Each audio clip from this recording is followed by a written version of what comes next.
ಇಡೀ ಸಿನಿಮಾ ಬಾರಲ್ಲಿ ಮಾಡಿದ್ರಿ. ಆ ಸಪ್ಲೈಯರು ಉಳ್ಕೊಳ್ಳೋ ಜಾಗದಲ್ಲೇ ಕೂಡ ಹೀರೋನ ಉಳಿಸ್ತೀರಾ, ಅಲ್ಲೇ ಶೂಟ್ ಮಾಡ್ತೀರಾ? ನಾನೊಂದು ಪೋಸ್ಟಲ್ಲಿ ಬೆತ್ತಲೆ ನಿಲ್ಲಿಸ್ತೀನಿ ಬ್ರದರ್ ಅಂದ್ರೂ ಸಿನಿಮಾಗೆ ಬೇಕಾ ಮಾಡಿ ಆ ಶಾರ್ಟ್ ಕಂಪ್ಲೀಟ್ ಹಂಗೆ ನಿಂತಿರೋದು. ಬಾರ್ ಸಪ್ಲೈಯರ್ ಅಂದ ತಕ್ಷಣ ಒಂದು ಕುಡುಕರು ಸಾಂಗ್ ಇರಲೇಬೇಕಲ್ಲ. ಅದೇ ವಿ.ಪಿ. ಸರ್ ಹೇಳೋರು, ನಾನು ಇದುವರೆಗೂ ಹುಡುಗರ ಬಗ್ಗೆ ಹಾಡಿದ್ದೀನಿ, ಎಣ್ಣೆ ಬಗ್ಗೆ ಹಾಡಿದ್ದೀನಿ, ಸಪ್ಲೈಯರ್ಸ್ ಬಗ್ಗೆ ಯಾವತ್ತೂ ಹಾಡಿರಲಿಲ್ಲ. ರಂಜಿತ್, ನೀವು ಸಿನಿಮಾ ಎಂಟ್ರಿ ಬಂದಾಗ ನಾನು ಯಾವುದೇ ಬ್ಯಾಕ್ಗ್ರೌಂಡ್ ಇಲ್ಲ, ಆಮೇಲೆ ನಾನು ಸಿನಿಮಾ ಕಲ್ತಿಲ್ಲ, ನಾನು ನೋಡಿ ಸಿನಿಮಾ ಮಾಡಿದ್ದು ಅಂತ ಹೇಳಿದ್ರು. ವರ್ಕ್ ಮಾಡಿಲ್ಲ ಅನ್ನೋದಕ್ಕಿಂತ ವರ್ಕ್ ಮಾಡಕ್ ಟ್ರೈ ಮಾಡಿದೆ ಸರ್, ಬಟ್ ಎಲ್ಲೂ ಸಿಕ್ಲಿಲ್ಲ. ನಾನೇನ್ ಮಾಡ್ಲಿ, ತುಂಬಾ ಕಡೆ ನಾನು ಹೋಗ್ತಿದ್ದೆ ಅಸಿಸ್ಟೆಂಟ್ ಡೈರೆಕ್ಟರ್ ಆಗಿ. ಓಕೆ, ಸ್ವಿಗ್ಗಿ ಝೊಮ್ಯಾಟೊ ಮಾಡೋ ಹುಡುಗಂಗೆ ಸರಿ ನಿನ್ಗೇನೋ ಪೊಟೆನ್ಷಿಯಲ್ ಇದೆ ಮಾಡು ಅಂತ ಸಪೋರ್ಟ್ ಮಾಡಿದಾಗ ನೀವು ಏನಕ್ಕೆ ಕಷ್ಟ ಆಗುತ್ತೆ? ನೀವು 100% ನೀವು ನಗ್ದಿರ ಇರಕ್ಕಾಗಲ್ಲ, ಪಕ್ಕಾ ವಿಸಿಲ್ ಹೊಡಿತೀರ. ಹಂಗಿದೆ ಅವ್ರ ಕಾಮಿಡಿ. ನೀವು ಎಷ್ಟೇ ಹಲ್ ಕಚ್ಕೊಂಡಿರ್ತೀನಿ ಅಂದ್ರೂ ನಿಮಗೆ ನಗಿಸ್ತಾರೆ.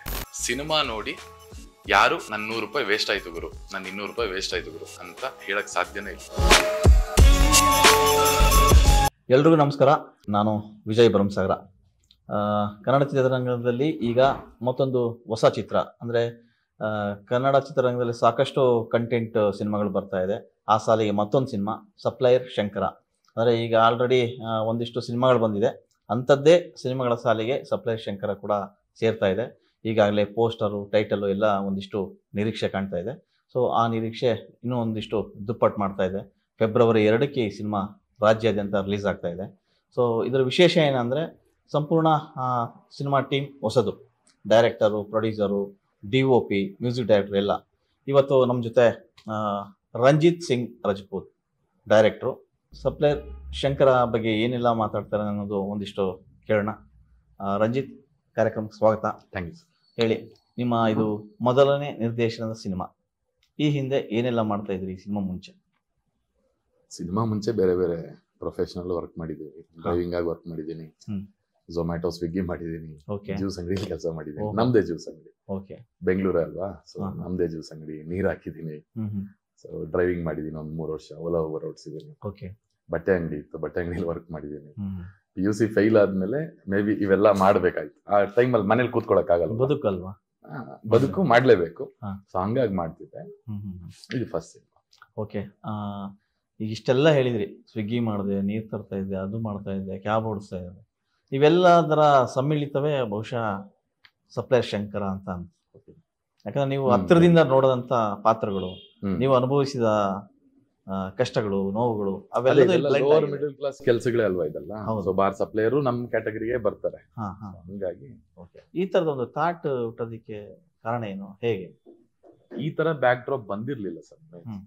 ಸಪ್ಲೈಯರ್ ಮೇಲೆ ಕಂಪ್ಲೀಟ್ಲಿ ಆ ತರ ಬ್ಯಾಕ್ ಡ್ರಾಪ್ ಅಲ್ಲಿ ಸಿನಿಮಾ ಬಂದಿರ್ಲಿಲ್ಲ. ಸೊ ನೀವು ಸಪ್ಲೈಯರ್ ಶಂಕರ ಅಂತ ಕತೆ ಬರಿಬೇಕಂದ್ರೆ ನೀವೇನೋ ಪಾಶ್ ಆಗಿ ತೋರಿಸ್ತೀರಾ, ಒಳ್ಳೆ ಬ್ಲಾಕ್ ಇಡ್ತೀರಾ ಅಂದ್ರೆ ಅದು ತಪ್ಪಾಗ್ಬಿಡುತ್ತೆ. ರಿಯಾಲಿಟಿ ಕತೆಗಳು ಯಾವಾಗ್ಲೂ ಆ ಬ್ಲಾಕ್ ಅದೇನ್ ಕೇಳುತ್ತೋ, ಆ ಸಬ್ಜೆಕ್ಟ್ ಏನ್ ಕೇಳುತ್ತೆ ಹಂಗೆ ನೀವು ಫ್ರೇಮ್ ಕಟ್ಕೊಡ್ಬೇಕು. ಸೊ ಹಂಗಾಗಿ ಕಲ್ಟ್ ಆಗಿ ಬರ್ತಿದೆ ಅಷ್ಟೇ. ಓಕೆ, ನೀವು ತುಂಬಾ ಅನುಭವಿಸಿ ಬರ್ದಿರೋಂಥ ಕತೆ ಅಂತ ಅನ್ಕೊಳ್ತೀವಿ. ನೈಜತೆಗೆ ಹತ್ತಿರ ಆಗದೆ ಇದ್ರು ಕೂಡ ನಿಮ್ಮ ಕಲ್ಪನೆಯ ಮೂಲಕ ಹುಡ್ದಂಥ ಕತೆ ಇದು, ಅದು ಸಪ್ಲೈಯರ್ ಶಂಕರ. ಓಕೆ, ಈಗ ಆಗಲೇ ಹೇಳ್ತಾ ಇದ್ರಿ, ಒಂದು ಫ್ರೇಮ್ ಇಟ್ಟ ತಕ್ಷಣ ಅದು ನೈಜತೆ ಕಾಣಬೇಕು, ನೋಡಿದ ತಕ್ಷಣ ಅದು ರಿಯಲ್ ಇದೇನು ಅಂತ ಅನ್ಸ್ಬೇಕು ಅಂತ. ಸೊ ಈ ಶೂಟಿಂಗ್ ಕೂಡ ನೀವು ಇಡೀ ಸಿನಿಮಾನ ಬಾರಲ್ಲಿ ಮಾಡಿದ್ರಿ ಅಂತ ಹೇಳಿದ್ರಿ. Real location. ಅದ್ರ ಬಗ್ಗೆ ಹೇಳಿ ಸರ್, ಎಲ್ಲಿ ಮಾಡಿದ್ದು, ಹೇಗೆ? ಬೊಮ್ಮನಹಳ್ಳಿ ಹತ್ರ CNR ಬಾರ್ ಅಂಡ್ ರೆಸ್ಟೋರೆಂಟ್ ಅಂತ ಇದೆ. ಅದು ಅಲ್ಲಿನ ಲೋಕಲ್ ಅವರು ನಾಗಭೂಷಣ್ ರೆಡ್ಡಿ ಅಂತ, ಅವ್ರದ್ದೊಂದು 4-5 ವೈನ್ ಸ್ಟೋರ್ ಇದೆ. ಅವ್ರು ಪರ್ಮಿಷನ್ ಕೊಟ್ರು ಮಾಡಿ ಅಂತ. ಸೊ ಕಂಪ್ಲೀಟ್ ಅವ್ರಿಗೆ ಥ್ಯಾಂಕ್ಸ್ ಹೇಳ್ಬೇಕು. ಎಲ್ಲೂ ನಮಗ್ ಪ್ರಾಬ್ಲಮ್ ಆಗದೆ, ಬಿಕಾಸ್ ಬಾರ್ ಅಂದ್ರೆ ನಿಮ್ಗೆ 2-3 ಲಕ್ಷ ವ್ಯಾಪಾರ ಆಗುತ್ತೆ ಪರ್ ಡೇ. ಹೌದು, ಹಾಗೆ ಆಗುತ್ತೆ. ಅವ್ರಿಗೆ ಹೆಂಗೆ ಅದು ಏನೋ ಪಾಪ ಅವ್ರಿಗೆ ಸಿನಿಮಾ ಮೇಲೆ ಏನಾದ್ರು ಅವ್ರ ಮೇಲೆ ಏನಾದ್ರು ಇತ್ತೇನೋ, ಪ್ರೀತಿ ಇತ್ತೇನೋ, ಕೊಟ್ರು.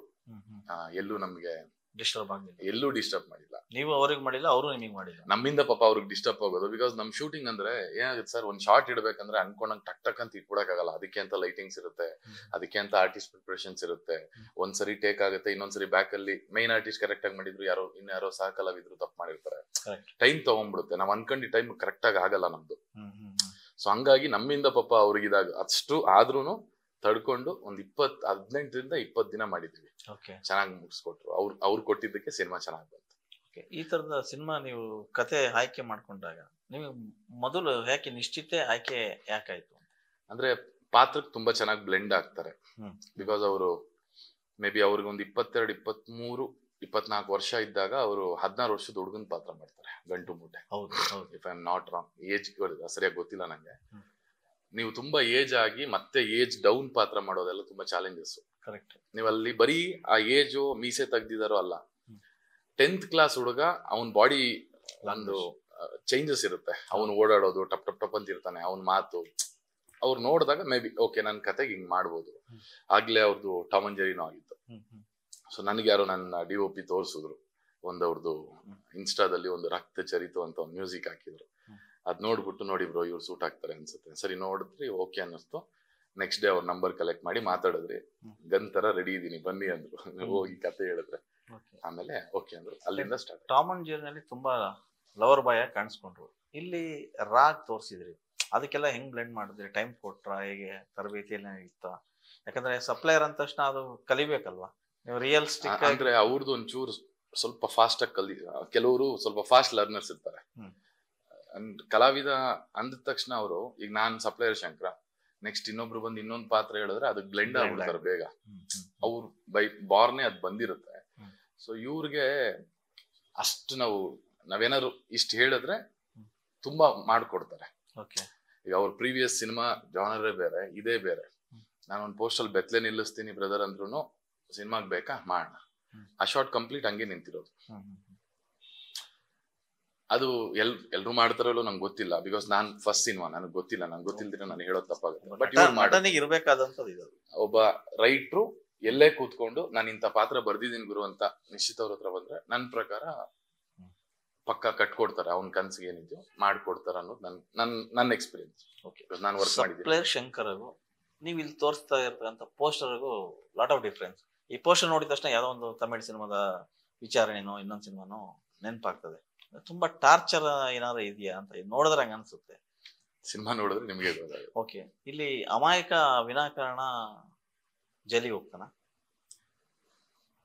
ಅವಿನಾಕಾರಣ ಅನ್ನೋದಕ್ಕಿಂತ ಒಂದು ಬಾರಲ್ಲಿ ಏನೋ ಆದಾಗ ಯೂಶುವಲಿ ಆ ಬಾರ್ಗೆ ಸಂಬಂಧಪಟ್ಟವ್ರು ಯಾರು ಇರ್ತಾರೆ ಅವ್ರನ್ನೇ ಕರ್ಕೊಂಡು ಹೋಗ್ಬೇಕು. ಸೊ ಹಂಗಾಗಿ ಒಬ್ಬ ಸಪ್ಲೈಯರ್ ಬಾರ್ಗ್ ತುಂಬಾ ಇಂಪಾರ್ಟೆಂಟ್. ಅವ್ನ್ ಬೆಳಗ್ಗೆ ಆದ್ರೆ ರಾತ್ರಿ 12 ಗಂಟೆಗೆ ಮಲಗೋದು ಅಲ್ಲೇ, ಬೆಳಗ್ಗೆ ಎದ್ದು ಕಸ ಗುಡ್ಸಿ ಕ್ಲೀನ್ ಮಾಡಿ ಅವ್ನ್ ಲೈಫ್ ನಡೆಯೋದು ಅಲ್ಲೇ. 6 ತಿಂಗಳು ವರ್ಷಕ್ಕೊಂದ್ಸರಿ ಮನೆಗೆ ಹೋಗ್ತಾರೆ, ಸಂಬಳ ಕಮ್ಮಿ. ಸೊ ಜೆನ್ಯೂನ್ ಆಗಿ ಬದುಕ್ತಾರೆ. ವಾರಕ್ಕೊಂದ್ಸರಿ ಯಾವ್ದೋ ಅವ್ರಿಗೆ ಇಷ್ಟ ಆಗಿರೋ ನಮ್ ಗುರು ಸಿನಿಮಾ ಅಂತ ಹೋಗ್ತಾರೆ, ಖುಷಿ ಪಡ್ತಾರೆ. ಆ ತರ ಒಂದ್ ಲೈಫ್ ಅವ್ರದ್ದು. ಸೊ ಹಂಗಾಗಿ ನಿಮ್ಗೆ ಕೆಲವೊಂದ್ ಎಪಿಸೋಡ್ಗಳು ಬಂದಾಗ ಈ ತರ ಆಗ್ತಾರೆ. ಸಿನಿಮಾ ನೋಡಿದಾಗ ಗೊತ್ತಾಗುತ್ತೆ. ಇಡೀ ಸಿನಿಮಾ ಬಾರಲ್ಲಿ ಮಾಡಿದ್ರಿ, ಆ ಸಪ್ಲೈಯರ್ ಉಳ್ಕೊಳ್ಳೋ ಜಾಗದಲ್ಲೇ ಕೂಡ ಹೀರೋನ ಉಳಿಸ್ತೀರಾ, ಅಲ್ಲೇ ಶೂಟ್ ಮಾಡ್ತೀರಾ, ಹೆಂಗೆ ಅದೆಲ್ಲ? ಅಂದ್ರೆ ಅದ್ ರಿಯಾಲಿಟಿ ಸರ್. ಅದು ಈಗ ನಾನು ಅವ್ರಿಗೆ ಅಂತ ಸಪ್ರೇಟ್ ಬೆಡ್ ತರಬಹುದು, ಸಪ್ರೇಟ್ ಬೆಡ್ಶೀಟ್ ಏನು ಇಲ್ಲ. ನಿಮ್ಗೆ ಅಲ್ಲಿ ಹೋದ್ರೆ ನಿಮಗ್ ಫ್ರೇಮ್ಗೆ ಅದ್ ಹೆಂಗಿರುತ್ತೆ ಅಂದ್ರೆ, ಫ್ರೇಮ್ ತುಂಬಾ ಅಂದವಾಗಿರುತ್ತೆ. ನೀವು ನೋಡೋ ತರ ನೋಡಿದ್ರೆ ನಿಜವಾಗ್ಲೂ ತುಂಬಾ ಅಂದವಾಗಿರುತ್ತೆ. ನಾವು ಅದನ್ನ ಅಲಂಕಾರ ಮಾಡಿ ಹಾಳು ಮಾಡ್ಬಿಡ್ಬಾರ್ದು. ಅಲ್ಲಿ ಒಬ್ಬ ಸಪ್ಲೈಯರ್ ಇದ್ರಲ್ಲಿ ಅವ್ನ್ ಬೆಳಗ್ಗೆ ತಲೆ ಒರೆಸಿರೋ ಟವಲ್ ಅಲ್ಲೇ ಬಿಸಾಕಿರ್ತಾನೆ. ಯಾವಾಗ್ಲೋ ಇನ್ನೊಂದ್ಸರಿ ಅಲ್ಲುಜ್ಬೋದು ಅನ್ನೋಷ್ಟು ಇಷ್ಟೇ ಪೇಸ್ಟ್ ಇರುತ್ತೆ, ಧೂಳ್ ಹಿಡಿದಿರೋ ಬ್ರಷ್ ಇರುತ್ತೆ, ಅಯೋಡೆಕ್ಸ್, ಏನೇನ್ ಬರುತ್ತಲ್ಲ ಅಮೃತಾಂಜನ್ ಅದೆಲ್ಲ. ಸೊ ಯಾವ್ದೋ ಎಣ್ಣೆ ಪ್ಯಾಕೆಟ್, ಅಲ್ಲಲ್ಲಿ ಬಾಟ್ಲುಗಳು, ಅವಂದು ತೂತಾಗಿರೋ 4 ಚಡ್ಡಿ. ಇದು ರಿಯಾಲಿಟಿ. ಇದು ಅವ್ನ್ ಇಷ್ಟಪಡೋ ಅಂತ ಒಂದ್ ಯಾವ್ದೋ ದೇವ್ರ ಫೋಟೋ, ಅವ್ನ್ ಇಷ್ಟಪಡೋಂತ ಯಾವ್ದೋ ಹುಡುಗಿ ಫೋಟೋ, ಅವ್ನ್ ಇಷ್ಟಪಡೋಂತ ಹೀರೋಗಳು ಫೋಟೋ. ನಾವಲ್ಲಿ ಹೋದಾಗ ದರ್ಶನ್ ಸರ್ ಫೋಟೋಸ್ ಹಾಕಿರ್ತಾರೆ, ಸುದೀಪ್ ಅಣ್ಣನ್ ಫೋಟೋಸ್ ಹಾಕಿರ್ತಾರೆ. ಹೌದು, ನಿಜವಾಗ್ಲು ಅದೆಲ್ಲೂ ನಾವು ತೆಗ್ದಿಲ್ಲ. ನಾವು ತೆಗ್ದು ಇನ್ನೂ ಚೆನ್ನಾಗಿರೋದು ಹಾಕ್ಸಿದ್ವಿ. ಅಂದ್ರೆ ತುಂಬಾ ಹರಿದೋಗಿತ್ತದು. ಸೊ ಫ್ರೇಮ್ ಇಟ್ಟಾಗ ಇನ್ನೂ ಚೆನ್ನಾಗಿ ಕಾಣ್ಲಿ ಅನ್ಬಿಟ್ಟು ಇನ್ನೂ ನೀಟಾಗಿ ಮಾಡ್ಸಿದ್ವಿ. ನಾವು ಲೊಕೇಶನ್ ನೋಡಕ್ಕೆ ಅಂತ ಹೋಗ್ತೀವಲ್ಲ, ಹಳೇ ಫ್ಯಾನು ತುಂಬಾ, ಎಷ್ಟೋ ಈಗ ನೀವು ನಿಮ್ ಮನೇಲಿರೋ ಫ್ಯಾನು ಕ್ಲೀನ್ ಮಾಡ್ತೀರಾ, ಯಾರೋ ಒಬ್ರು ಹೇಳ್ತಾರೆ ನಿಮ್ ತಾಯಿನೋ ಮದ್ವೆ ಆಗಿರೋ ವೈಫೋ ಕ್ಲೀನ್ ಮಾಡಿ ಅಂತಾರೆ, ಕ್ಲೀನ್. ಬಟ್ ಅಲ್ಲಿ ಅವ್ರು ಹಂಗೆ ಬಿಟ್ಟಿರ್ತಾರೆ ಡಸ್ಟ್. ಬಟ್ ಅವ್ರಿಗೇನ್ ಅಲ್ಲಿ ಬದುಕ್ ಕಟ್ಕೊಂಡ್ಬಿಟ್ಟಿರ್ತಾರೆ ಅವ್ರಿಗೆ. ಅಂದ್ರೆ ಎಲ್ರು ಗಲೀಜಾಗಿರ್ತಾರೆ ಅಂತಾನೆ ಏನಿಲ್ಲ, ತುಂಬಾ ನೀಟಾಗಿರ್ತಾರೆ. ಅಲ್ಲಷ್ಟು ಕುಡುಕ್ರು, ಡ್ರಿಂಕ್ಸ್ ಮಾಡೋರು ಎಲ್ಲರ ಮಧ್ಯೆನೂ ತುಂಬಾ ನೀಟಾಗಿರೋ ಸಪ್ಲೈಯರ್ಸ್ ಇದಾರೆ. ಒಬ್ರು ಸಪ್ಲೈಯರ್ಸ್ ಅಂದ್ರೆ ಹಿಂಗೆ ಇರ್ಬೇಕಂತ ಏನಿಲ್ಲ, ನೀಟಾಗಿರೋರು ಇದಾರೆ, ಸ್ವಲ್ಪ ಬೇರೆ ತರ ಇರೋರು ಇರ್ತಾರೆ, ಎಲ್ರು ತರ ಎಲ್ಲ ತರ ಇರ್ತಾರೆ. ನೀವಾಗ್ಲೇ ಹೇಳ್ತಾ ಹೋದ್ರಿ, ನಾನು ಕೂಡ ಮಧ್ಯಮ ವೃದ್ಧನು, ನಾನು ಇವೆಲ್ಲ ಅನುಭವಿಸಿ ಬಂದಿದ್ದರಿಂದನೇ ಈ ತರದ ಕತೆ ಕಟ್ಕೊಡಕ್ ಸಾಧ್ಯ ಆಯ್ತು. ಇಲ್ಲಿ ನೀವು ಸಪ್ಲೈಸ್ಗಳ ಬದುಕಿನ ಚಿತ್ರಣ ಕಟ್ಕೊಡಕ್ ಹೊರಟಿದ್ರ, ಅವು ನೋವು ನಲಿವು ಇದೆಯಾ? ಅದ್ರ ಆಚೆಗೆ ಬೇರೆ ಏನಾದ್ರು ಇದೆಯಾ? ಅಂದ್ರೆ ಒಂದ್ ಸಿನಿಮಾ ಅಂದ್ರೆ ನಿಮಗ್ ಮಿಕ್ಸ್ ಸರ್, ಎಲ್ಲ ಇರುತ್ತೆ. ಅವನ್ ಅಳ್ತಾನೆ, ನಗ್ತಾನೆ, ನಗಿಸ್ತಾನೆ, ಥ್ರಿಲ್ ಕೊಡ್ತಾನೆ, ಲವ್ ಇರುತ್ತೆ. ಒಂದ್ ಪ್ಯಾಕೇಜ್ ಸಿನಿಮಾ ಅಂದಾಗ ಎಲ್ಲ ಇರುತ್ತೆ. ಸೊ ಎಲ್ಲ ಇರುತ್ತೆ ಸರ್ ಈ ಸಿನಿಮಾ. ಇದು ತುಂಬಾ ಸಪ್ಲೈರ್ ಗಳಿಗೆ ಹತ್ತಿರವಾದಂತ ಕಂಟೆಂಟ್. ಅವ್ರ ಬದುಕನ್ನ ಅವ್ರು ನೋಡ್ಬೋದು ಸಿನಿಮಾದಲ್ಲಿ. ಖಂಡಿತವಾಗ್ಲೂ ಒಂದು 60% ಆದ್ರೂ ಗುರು ನಮ್ ಲೈಫ್ ತೋರ್ಸವನೆ. ಕಂಪ್ಲೀಟ್ ಆಗಿ ತೋರ್ಸಕ್ಕಾಗಲ್ಲ, ಬಿಕಾಸ್ ಇಲ್ಲಿ 10 ಜನ ಇದೀವಂದ್ರೆ ನನ್ ಲೈಫ್ ಬೇರೆ, ನಿಮ್ ಲೈಫ್ ಬೇರೆ, ನಿಮ್ ಲೈಫ್ ಅಲ್ಲಿ ನಡೆಯೋ ಎಪಿಸೋಡ್ಸ್ ಬೇರೆ, ನನ್ ಲೈಫ್ ಅಲ್ಲಿ ನಡೆಯೋ ಎಪಿಸೋಡ್ಸ್ ಬೇರೆ. ಬಟ್ ಒಂದ್ 60% ಆದ್ರೂ ಗುರು ನಮ್ ಲೈಫ್ ತೋರ್ಸವನೆ. ಅವ್ರ ಸಿನಿಮಾ ನೋಡಿದ್ರೆ ಅವ್ರಿಗೆ ಕನೆಕ್ಟ್ ಆಗುತ್ತೆ 100%. ಎಲ್ಲ ಬಾರ್ ಸಪ್ಲೈಯರ್ ಕನೆಕ್ಟ್ ಆಗುತ್ತೆ. ಈ ಹಿಂದೆ ಕೂಡ ಕುಡುಕರು ಸಿನಿಮಾನು ಬಂದೋಯ್ತು, auto drivers, cab drivers. So ಈಗ ಸಪ್ಲೈಯರ್ಸ್ ಕತೆ ಅಂದ್ರೆ ಇಡೀ ಕಂಪ್ಲೀಟ್ ಸಪ್ಲೈ ಶಂಕರ ಸುತ್ತಾನೆ ನಡೀತದ ಕತೆ. ಅದಕ್ಕೆ ಸಪ್ಲೈಯರ್ ಶಂಕರ ಅಂತಾನೆ ಇಟ್ಟಿದ್ವಿ ಟೈಟ್ಲು. ಅವನ್ ಸುತ್ತಾನೆ ಕತೆ ಇರೋದು. ಇಲ್ಲಿ ಹೇಳ್ತಾ ಹೋದ್ರಿ ಎಲ್ಲ ನವರಸಗಳಿಗೂ ತುಂಬಿದೆ ಅಂತ. ಅಂದ್ರೆ ನಗು ಇದೆ, ಅಳು ಇದೆ, ಎಮೋಷನ್ಸ್ ಇದೆ, ತಾಯಿ ಬಾಂಧವ್ಯನ ತೋರಿಸಿದಿರ. ಹೌದು ಸರ್, ಇದೆ. ಆ ಸಾಂಗ್ ಆಲ್ರೆಡಿ ಬಿಟ್ಟಿದೀವಿ, ತುಂಬಾ ಚೆನ್ನಾಗಿ ರೀಚ್ ಆಗಿದೆ ಅದು. ಸೊ ಅಯ್ಯೋ ದೈವವೇ ನೀನು ಎಲ್ಲಿರುವೆ, ನನ್ನ ಬಿಟ್ಟು ಏತಕ್ಕೆ ಹೋಗಿರುವೆ ಅಂತ ಒಂದು ಸಾಂಗ್ ರಿಲೀಸ್ ಆಗಿದೆ. ಯಾರು ಬರ್ದಿದ್ದು? ನಾನೇ ಬರ್ದಿದ್ದು. ಎಷ್ಟು ಸಾಂಗ್ ಇದೆ ಸಿನಿಮಾಗಳಲ್ಲಿ? 6 ಸಾಂಗ್ ಇದೆ ಸಿನಿಮಾ. 6 ಸಾಂಗ್. ಯಾರ್ಯಾರು ಬರ್ದಿದ್ದಾರೆ ಸಿನಿಮಾದಲ್ಲಿ? 4 ಸಾಂಗ್ ನಾನ್ ಬರ್ದಿದ್ದೇನೆ. ಒಂದು ಪ್ರಮೋದ್ ಮರವಂತೆ ಬರ್ದಿದ್ದಾರೆ, ಒಂದು ಗೌಸ್ ಪಿಯರ್ ಸರ್ ಬರ್ದಿದ್ದಾರೆ. ಇನ್ನು ರಿಲೀಸ್ ಆಗ್ಬೇಕಾಗಿರೋ ಸಾಂಗ್ಗಳು ಈಗ ಆಲ್ಮೋಸ್ಟ್ 3 ರಿಲೀಸ್ ಆಗಿದೆ. ಮೊನ್ನೆ ಅಷ್ಟೇ ವಿಪಿ ಸರ್ ಸಾಂಗ್ ರಿಲೀಸ್ ಮಾಡಿದೀವಿ, ಅದು ತುಂಬಾ ದೊಡ್ಡ ಮಟ್ಟಿಗೆ ಚೆನ್ನಾಗಿ ಆಗ್ತಿದೆ. ಸೊ ಇನ್ನೊಂದು ಈಗ ನಿಯರ್ ಇರೋದ್ರಿಂದ ಇನ್ನೊಂದು ಯಾವ್ದಾದ್ರು ಪ್ಲಾನ್ ಮಾಡ್ತೀವಿ. ಥಿಯೇಟರ್ ಅಲ್ಲಿ 1-2 ಅದು ಥಿಯೇಟ್ರಿಕಲ್ ಎಕ್ಸ್ಪೀರಿಯನ್ಸ್. ಅದು ಬಾರ್ ಸಪ್ಲೈಯರ್ ಅಂದ ತಕ್ಷಣ ಒಂದು ಕುಡುಕರು ಸಾಂಗ್ ಇರ್ಲೇಬೇಕಲ್ಲ. ಅದೇ ವಿಪಿ ಸರ್ ಹೇಳೋರು, ನಾನು ಇದುವರೆಗೂ ಕುಡುಕರು ಬಗ್ಗೆ ಹಾಡಿದೀನಿ, ಎಣ್ಣೆ ಬಗ್ಗೆ ಹಾಡಿದೀನಿ, ಸಪ್ಲೈಯರ್ಸ್ ಬಗ್ಗೆ ಯಾವತ್ತೂ ಹಾಡಿರ್ಲಿಲ್ಲ. ವಿಶೇಷವಾಗಿ ಸಪ್ಲೈಯರ್ಸ್ ಬಗ್ಗೆ. ಸಪ್ಲೈಯರ್ಸ್ ಬಗ್ಗೆನೆ ಅವ್ರಿಗೆ ತುಂಬಾ ಗೌರವ. ಸಪ್ಲೈಯರ್ಸ್ ಬಗ್ಗೆನೆ ಲೈನ್ ಹೇಳ್ಬೋದಾ? ಆ ಸಾಂಗ್ ಬರ್ದಿದ್ದು? ಹೌದು, ಒಂದ್ ಲೈನ್ ಹೇಳ್ಬೋದಾ ಸಾಂಗ್? ಅದು ನೀವು ಯೂಟ್ಯೂಬ್ ಅಲ್ಲಿ ಹಾಕಿದ್ರೆ ಬರುತ್ತೆ. ಇವಾಗ ತುಂಬಾ ಚೆನ್ನಾಗಿ ಸೋಷಿಯಲ್ ಮೀಡಿಯಾದಲ್ಲಿ ಹೋಗ್ತಿದೆ. ಅದು ಸಿಚುವೇಶನ್ ಸುಸ್ತಾಗಿ ಬರೋ ಒಬ್ಬ ಸಪ್ಲೈಯರ್ಗೆ ಒಬ್ಬ ಕುಡುಕನಿಂದ ಸ್ಟಾರ್ಟ್ ಆಗುತ್ತೆ. ಹಂಗಾಗಿ ಬರುತ್ತೆ. ನಾನು ಹೇಳಿದ್ರೆ ಚೆನ್ನಾಗಿರಲ್ಲ, ನಾನು ಒಳ್ಳೆ ಸಿಂಗರ್ ಅಲ್ಲ. ಆಡಿಯನ್ಸ್ ನೋಡ್ತಿದ್ದಾರೆ, ಈಗ ಚೆನ್ನಾಗಿದೆ ಅಂತ ಎಲ್ಲ ಕಡೆಯಿಂದ ರೆಸ್ಪಾನ್ಸ್ ಚೆನ್ನಾಗಿ ಬರ್ತಿದೆ. ನಿಮ್ಮ ಹೀರೋಗೆ ಟ್ರೈನಿಂಗ್ ಎಲ್ಲ ಏನಾದ್ರು ಕೊಡ್ಸಿದ್ರ ಆ ಬಾರಲ್ಲಿ ಸಪ್ಲೈ ಮಾಡೋದು?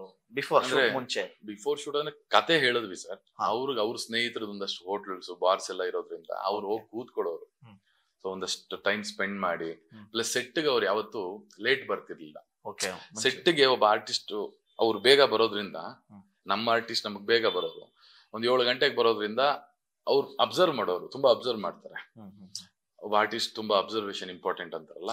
ಸೊ ಫಾಸ್ಟ್ ಲರ್ನರ್ಸ್ಗೆ ಅದು ಅಬ್ಸರ್ವ್ ಮಾಡ್ಕೊಂಡು ಕ್ಯಾಚ್ ಮಾಡ್ಕೊಂಡು ಚೆನ್ನಾಗಿ ಮಾಡ್ಕೊಟ್ರು. ಎಲ್ಲೂ ನಿಮಗೆ ನೀವು ಇಡೀ ಸಿನಿಮಾ ಅಬ್ಸರ್ವ್ ಮಾಡಿ, ನೀವು ಸಿನಿಮಾ ನೋಡಿದ್ಮೇಲೆ ಬೇಕಾದ್ರೆ ನನಗೆ ಫೋನ್ ಮಾಡಿ ಹೇಳಿ, ನನಗೆಲ್ಲೋ ನಿಶ್ಚಿತ್ ಅಂತ ಅನ್ನಿಸ್ತು ಗುರು ಅಂತ ಹೇಳ್ತೀನಿ. ನಿಜವಾಗ್ಲೂ ಹಂಗೆ ಹೇಳೋದು. ಪಕ್ಕ ಒಂದು ಶಂಕರನ್ನೇ ನೋಡ್ದಂಗಿರುತ್ತೆ ನಿಮ್ಗೆ. ಎಷ್ಟು ದಿನ ಶೂಟ್ ಮಾಡಿದ್ರಿ? ಡೇ ಅಂಡ್ ನೈಟ್ ಎಲ್ಲ ಮಾಡಿದ್ರು? ಡೇ ಅಂಡ್ ನೈಟ್ ಎಲ್ಲ ಮಾಡಿದ್ವಿ. ಓವರ್ ಒಂದು 48 ಡೇಸ್ ಶೂಟ್ ಮಾಡಿದ್ವಿ. ಈಗ ರಿಯಲ್ ಆಗಿ ನೀವು ಶೂಟ್ ಮಾಡ್ಬೇಕಾದ್ರೆ, ಈಗ ಸಾಮಾನ್ಯವಾಗಿ ಇವರು ಕಸ್ಟಮರ್ಸ್ ಬರ್ತಾರೆ ಬಾರ್ಗೆ, ರೆಗ್ಯುಲರ್ ಕಸ್ಟಮರ್ಸ್ ಒಂದಿಷ್ಟು ಇರ್ತಾರೆ.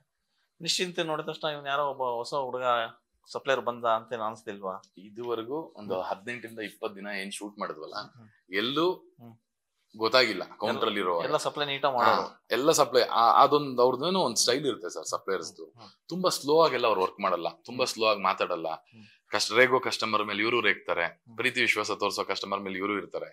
ಅವ್ರದ್ದೊಂದ್ ಸ್ಟೈಲ್ ಇದೆ, ಅದನ್ನ ಕ್ಯಾಚ್ ಮಾಡ್ಬೇಕು ಒಬ್ಬ ಆರ್ಟಿಸ್ಟ್. ನೀವ್ ಅಷ್ಟು ಕಂಪ್ಲೀಟ್ ಒಬ್ಬ ಸಪ್ಲೈಯರೇ ಗುರು ಇವರು.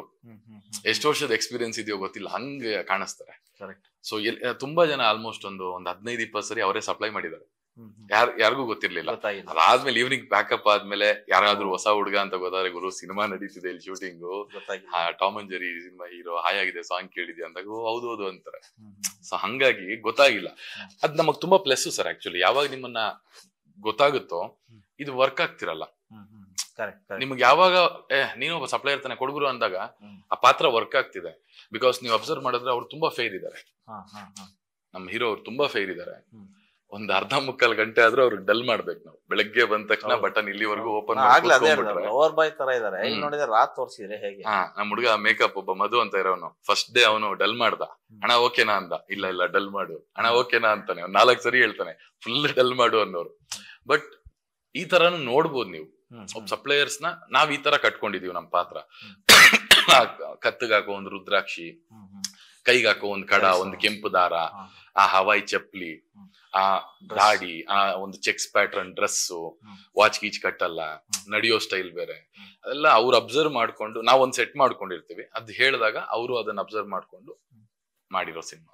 ಎಲ್ಲಾ ಸಿನಿಮಾಗಳಲ್ಲಿ ಈ ಕ್ರೈಮ್ ಜನರ್ ಸಿನಿಮಾಗಳೇ ಹಾಗೆ, ಅಮಾಯಕರನ್ನ ತಗೊಂಡೋಗಿ ಜೈಲಿಗೆ ಹಾಕೋದು. ಸೊ ನಿಮ್ಮಲ್ಲಿ ಆತರದ್ ಇದೆಯಾ? ಏನಿಲ್ಲ, ಬಟ್ ಅದು ಸಸ್ಪೆನ್ಸ್ ಇಲ್ಲ ಸ್ವಲ್ಪ ಸರ್. ಎಷ್ಟೋ ಶಾರ್ಟ್ಸ್ ಈಗ ಎಲ್ಲಾ ಸಿನಿಮಾದಲ್ಲಿ ಯೂಶುವಲಿ ಏನಾಗುತ್ತೆ, ಟ್ರೇಲರ್ ಕೊಟ್ರೆ, ಟೀಸರ್ ಕೊಟ್ರೆ ಮಗ ನಾವು ವಾವ್ ಅನ್ಸ್ಬಿಡ್ಬೇಕು, ಅಟ್ರಾಕ್ಟ್ ಆಗ್ಬಿಡ್ಬೇಕು, ಜನ ಥಿಯೇಟರ್ಗೆ ಓಡ್ ಬರ್ಬೇಕು. ಈ ಸಸ್ಪೆನ್ಸ್ ಥ್ರಿಲ್ಲರ್ ಸಿನಿಮಾಗಳಲ್ಲಿ ಏನಾಗುತ್ತೆ, ಎಷ್ಟೋ ನಾವು ಹೇಳಕ್ ಆಗಲ್ಲ, ಸಿನಿಮಾದಲ್ಲೇ ಹೇಳಬೇಕು, ಕತೆ ಹಂಗಿರುತ್ತೆ, ಏನು ಮಾಡಕ್ ಆಗಲ್ಲ. ಸೊ ಹಂಗಾಗಿ ನಾವು ಬೇರೆ ತರನೇ ಟ್ರೇಲರ್ ಟೀಸರ್ ಮಾಡ್ಬೇಕು. ಕೆಲವೊಂದು ನಾವು ಹೇಳಕ್ಕೆ ಆಗಲ್ಲ, ನಂದಂತಲ್ಲ, ಯಾರೇ ಮರ್ಡರ್ ಮಿಸ್ಟ್ರಿ ಅಥವಾ ಸಸ್ಪೆನ್ಸ್ ಥ್ರಿಲ್ಲರ್ ಸಿನಿಮಾ ಮಾಡಿದ್ರೆ ಬೆಸ್ಟ್ ಶಾರ್ಟ್ ಗಳೆಲ್ಲ ಅವ್ರ ಸಿನಿಮಾದಲ್ಲೇ ಆಡಿಯನ್ಸ್ ಅಲ್ಲೇ ಕೊಡ್ಬೇಕು, ಟ್ರೇಲರ್ ಅಲ್ಲೇ ಎಲ್ಲ ಕೊಡಕ್ಕಾಗಲ್ಲ. ಸೊ ಹಂಗಾಗಿ ಯೂಶಲಿ ಸಪ್ಲೈಸ್ಗಳಲ್ಲೂ ಕೂಡ ಒಂದಿಷ್ಟು ಬದುಕಲ್ಲಿ ಕಷ್ಟ ಇರುತ್ತೆ, ಸುಖ ಇರುತ್ತೆ, ನೋವು ನೋಡಿರ್ತಾರೆ, ಅವಮಾನ ಕಂಡಿರ್ತಾರೆ. ಇಲ್ಲೂ ಅವೆಲ್ಲ ಇದ್ರೂ ಕೂಡ ಎಲ್ಲೋ ಒಂದ್ ಕಡೆ ಯಾವುದೇ ಒಂದಿಷ್ಟು ಲವ್ ಅಲ್ಲಿ ಬಿದ್ದಿರ್ತಾರೆ. ಇಲ್ಲಿ ನಿಮ್ ಶಂಕರ ಲವ್ ಸ್ಟೋರಿ ಏನಿದೆ ಅಂದ್ರೆ ಬಾರಲ್ಲಿ ಕೆಲಸ ಮಾಡೋ ಸಪ್ಲೈಯರ್ಸ್ಗೂ ಲವ್ ಆಗುತ್ತೆ ಸರ್. ಎಸ್, ಹೌದಲ್ಲ, ಲವ್ ಎಲ್ರಿಗೂ ಆಗುತ್ತೆ. ಸೊ ಹಂಗಾಗಿ ಒಂದು ಸ್ಕೂಲ್ ಟೀಚರ್ ಆಗಿ ಕೆಲಸ ಮಾಡಿರೋ ಒಂದು ಪುಣ್ಯ ಅನ್ನೋ ಒಂದು ಪಾತ್ರದ ಮೇಲೆ ಹೆಂಗ್ ಲವ್ ಆಯ್ತು, ಹೆಂಗೆ, ಏನ್ ಎಕ್ಸೆಟ್ರಾ ಎಕ್ಸೆಟ್ರಾ ಅದು ಇದೆ, ಲವ್ ಇದೆ ಕಂಪ್ಲೀಟ್ಲಿ. ಸಿ ಸರ್ಟಿಫಿಕೇಟ್ ಎ ಬಂತು ಅಥವಾ ರಾ ಸಿನಿಮಾ ಅಂದ ತಕ್ಷಣ, ಎ ಬಂದಿದ ತಕ್ಷಣ ಕಂಪ್ಲೀಟ್ಲಿ ಏನ್ ಬೇರೆ ತರ ಇರಲ್ಲ. ಒಂದ್ ಟೈಮ್ ಅಲ್ಲಿ ಇತ್ತು ಸರ್, ಬೇರೆ ಕಾಲದಲ್ಲಿ ಇತ್ತು, ಎ ಸರ್ಟಿಫಿಕೇಟ್ ಅಂದ್ರೆ ಭಯ ಬೀಳೋರು. But to be frankly I am telling, ಇವತ್ತು ಯಾರು ಸರ್ಟಿಫಿಕೇಟ್ ನೋಡ್ಕೊಂಡು ಸಿನಿಮಾಗ್ ಬರಲ್ಲ. ಈಗ ಸರ್ಟಿಫಿಕೇಟ್ ಕೊಡ್ತಾರೆ, 55 ನಿಮಿಷ 60 ನಿಮಿಷ ಕಟ್ ಮಾಡಿ ಅಂತಾರೆ, ನಾನೇನಕ್ಕೆ ಕಟ್ ಮಾಡ್ಲಿ? ನಾನ್ ಕಟ್ ಮಾಡಲ್ಲ. ಬರಿಬೇಕಂದ್ರೆ ನನಗ್ ಜ್ಞಾನ ಆಯ್ತು ತಾನೆ, ಕತೆ ಬರ್ದಿದ್ ನಾನೇ ತಾನೆ, ನನಗ್ ಗೊತ್ತಿತ್ತು ಏನಾಗ್ಬೋದು. ನಾನ್ ಕೆಲವೊಂದನ್ನ ಓಕೆ ನನಗೆ UA ಬೇಕು ಅನ್ಬಿಟ್ಟು ಕಟ್ ಮಾಡ್ಬಿಟ್ರೆ, ಬಟ್ ಪ್ರೊಡ್ಯೂಸರ್ ಹತ್ರ ಅಷ್ಟು ಖರ್ಚು ಮಾಡಿ ಏನಕ್ಕೆ ಸಿನಿಮಾ ಮಾಡಿದೆ? UAಗೋಸ್ಕರ ನಾನು ಏನಕ್ಕೆ ಮತ್ತೆ ಎಲ್ಲ ಕಟ್ ಮಾಡಿ ಸಿನಿಮಾ ಸೋಲ್ ತೆಗಿಲಿ? ಬೇಡ, ನಾನು ಹಿಂಗೆ ಸಿನಿಮಾ ತೋರಿಸ್ಬೇಕು ಅನ್ಕೊಂಡಿದ್ದೀನಿ, ಹಿಂಗೆ ತೋರಿಸ್ಲಿ. ಚೆನ್ನಾಗಿದ್ರೆ ಜನ ಚೆನ್ನಾಗಿದೆ ಅಂತಾರೆ, ಚೆನ್ನಾಗಿಲ್ವಾ ಬೈಲಿ, ಅವ್ರಿಗೆ ರೈಟ್ಸ್ ಇದೆ. 100 ರೂಪಾಯಿ ಕೊಟ್ಟು ನೋಡೋರ್ಗೆ ಏನ್ ಬೇಕಾದ್ರೂ ಹೇಳೋ ರೈಟ್ಸ್ ಇದೆ, ಅವ್ರಿಗೆ ನಾವೇನು ಹೇಳಕ್ ಏನು ನೀವು 100 ರೂಪೀಸ್ ಕೊಟ್ಟು ನೋಡೋರು ಅಂತದಲ್ಲ, ಶ್ರಮಿಕ ವರ್ಗದವರೇ ಜಾಸ್ತಿ ನೋಡೋದು ಈ ತರದ ಆಟೋ. ಹೌದು ಸರ್, ಇವ್ರುಗಳೇ ಸಿನಿಮಾ ಗೆಲ್ಸೋದು. ನೀವು ಅಬ್ಸರ್ವ್ ಮಾಡಿ, ಇವತ್ತು ದುಡ್ಡಿರೋರು ನೋಡಲ್ಲ ಅಂತ ನಾನು ಹೇಳ್ತಿಲ್ಲ ಸರ್, ನಾನು ಯಾರನ್ನೂ ಬ್ಲೇಮ್ ಮಾಡ್ತಿಲ್ಲ. ಬಟ್ ಥಿಯೇಟರ್ಗೆ ಬಂದು ಅಣ್ಣ ನಮ್ ಹೀರೋ, ಹಾಲು, ಅಭಿಷೇಕ, ಇನ್ನೊಂದು ಮತ್ತೊಂದು, ಮೊನ್ನೆ ದರ್ಶನ್ ಸರ್ ಸಿನಿಮಾದು ಬಿರಿಯಾನಿ ಎಲ್ಲ ಮಾಡಿಸ್ತಾರೆ, ಮರಿ ಹೊಡಿತಾರೆ, ಅವ್ರ ಖುಷಿ ಮುಂದೆ ಅವ್ರುಗಳೇ ಸಿನಿಮಾ ಇವತ್ತಿಗೂ ಉಳ್ಸೋದು. ಬಟ್ ಬೇರೆಯವ್ರು ನೋಡಲ್ಲ ಅಂತಲ್ಲ, ಅವ್ರಿಗೆ ಸ್ಪೇಸ್ಗಳು ಬೇರೆ ಇದೆ. ಮಾಲ್ ಹೋಗಿ ನೋಡ್ಬೋದು, ಅಥವಾ ಎಲ್ಲೋ OTT ಬಂದ್ಮೇಲೆ ನೋಡ್ತಾರೆ. ನಾನು ಅವ್ರ ಬಗ್ಗೆನೂ ಏನ್ ಬ್ಲೇಮ್ ಮಾಡ್ತಿಲ್ಲ. ಬಟ್ ಹೆಚ್ಚಾಗಿ ಅಭಿಮಾನ ತೋರಿಸ್ಕೊಂಡು ಥಿಯೇಟರ್ಗಳಿಗೆ ಹೋಗಿ ನೋಡೋದು ಇವ್ರೆ. ನಮ್ಗೆ bar suppliers, hotel suppliers, auto taxi drivers, ಅವ್ರ ಸಂಪಾದನೆ ಕಮ್ಮಿ ಸರ್. ನೀವು ಅಬ್ಸರ್ವ್ ಮಾಡಿ, 30-40 ಸಾವಿರದ ಒಳಗೆ ಇರುತ್ತೆ. ಯಾರು ಲಕ್ಷ ಗಟ್ಲೆ ಏನ್ ಸಂಪಾದನೆ ಮಾಡಲ್ಲ. ಬಟ್ ಅದ್ರಲ್ಲಿ ಒಂದ್ ಸಿನಿಮಾಗ್ 1,000, ಇನ್ನೊಂದು 1,000, ಒಂದ್ ಜಾತ್ರೆಗೆ 1,000 ಹಿಂಗ್ ಇಟ್ಟಿರ್ತಾರೆ. ದುಡ್ಡಿರೋರು OTT ಬಂದ್ಮೇಲೆ ನೋಡೋಣ ಅಂತಾರೆ. ಬಟ್ ಇವ್ರುಗಳಿಂದಾನೆ ಸರ್, ಟು ಬಿ ಫ್ರಾಂಕ್ಲಿ, ಒಬ್ಬ ಹೀರೋ ಇಲ್ಲೆಲ್ಲೋ ಬರ್ತೀನಿ ಅಂತ ಹೇಳ್ಬಿಟ್ರೆ ಅಲ್ಲಿ ಯಾವ್ದೋ IT ಕಂಪನಿ ಅವ್ನು ಓಡ್ ಬರಲ್ಲ ಸರ್. ನಿಜವಾಗ್ಲೂ ಹೇಳ್ತೀನಿ ನೋಡಿ, ಅಲ್ಲೇ ಆಟೋ ಓಡಿಸ್ತಿರೋನ್ ಅಲ್ಲೇ ಸೈಡ್ಗೆ ಹಾಕ್ಬಿಟ್ಟು ಓಲಾ ಊಬರ್ ಟಕ್ ಅಂತ ಆಫ್ ಮಾಡ್ಬಿಟ್ಟು ಅಣ್ಣ ಬರ್ತವ್ರೆ ಅಂತಾರೆ. ಇದು ರಿಯಾಲಿಟಿ, ಹಿಂಗಿರುತ್ತೆ. ಸೊ ಇವ್ರು ತುಂಬಾ ಅಭಿಮಾನ ತೋರ್ಸೋದ್ರಲ್ಲಿ ಇವ್ರು ಯಾವಾಗ್ಲೂ ಇದು. ಅದಕ್ಕೆ ಇವತ್ತವರೆಗೂ ತುಂಬಾ ಸ್ಟಾರ್ಗಳು ಎಲ್ಲೇ ಬಂದ್ರು ಕ್ರೌಡ್ ಹಂಗಾಗ್ಬಿಡುತ್ತೆ, ಅವರೇ ಮ್ಯಾಕ್ಸಿಮಮ್ ಬರೋದು. ನೀವ್ ಹೇಳಿ, ನೀವೇ IT ಕಂಪ್ನಿಲಿ ವರ್ಕ್ ಮಾಡ್ತಿದ್ದೀರಾ, ಸ್ವಿಚ್ ಆಫ್ ಮಾಡ್ಬಿಟ್ಟು ನೀವು ಹೋಗಕ್ಕಾಗತ್ತಾ? ಸೊ ಇವ್ರುಗಳು ಜಾಸ್ತಿ ಅಭಿಮಾನ ತೋರಿಸ್ತಾರೆ.